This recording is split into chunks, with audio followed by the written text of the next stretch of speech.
ఈయన మీ విశ్వాసాన్ని సిగ్గుపడనివ్వడు. Praise the lord. అనేక మంది లోకంలో సాక్ష్యం చెప్పామంటే, ఇదిగో మా అన్న తమ్ముళ్ళు ఉన్నారండి, మా అన్నదమ్ములు మా కాలు కింద పెట్టకుండా సాకారు, అన్ని విషయాల్లో మమ్మల్ని చాలా బాగా చూసుకుంటారని చెప్పినటువంటి వాళ్ళు ఈ యేసు ప్రభువు నమ్ముకున్నారని తెలిసి అనేక మంది అన్నతమ్ములు మనుషులని వెలేసేసిన వారు ఉన్నారు. మీకు తెలుసా? సిగ్గుపరుస్తారు వాళ్ళే. ఈ తక్కువ దేవుడిని నమ్మావు నువ్వు, ఈ తక్కువ కులస్తుల దేవుడిని నమ్మావు. ఏం దేవుడురా నీకు?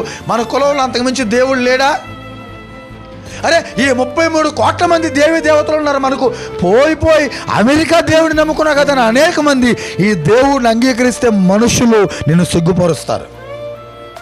ఈ దేవుని సొంత రక్షకుడిగా యవన ప్రాయంలో నమ్ముకుంటే ఏం వయసు అయిపోయిందని ఇప్పుడు ఇంత లేక అంత తొందర ఎందుకు నీకు?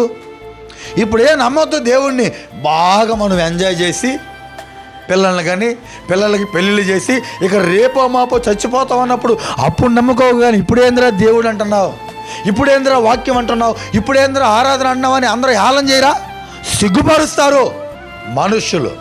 కానీ నీవు నేను ఆరాధించే దేవుడు ఎలాంటి వాడంటే, ఆయన వైపు ఎవరైతే చూస్తారో మరెన్నడూ వారికి సిగ్గును కలుగజేయడట. పశ్చాత్తాపడే రోజు సిగ్గుపడతాం అందరమే. మరి ఎప్పుడైనా ఈ దేవుడి వల్ల సిగ్గుపడినట్టు చరిత్రలో లేదు.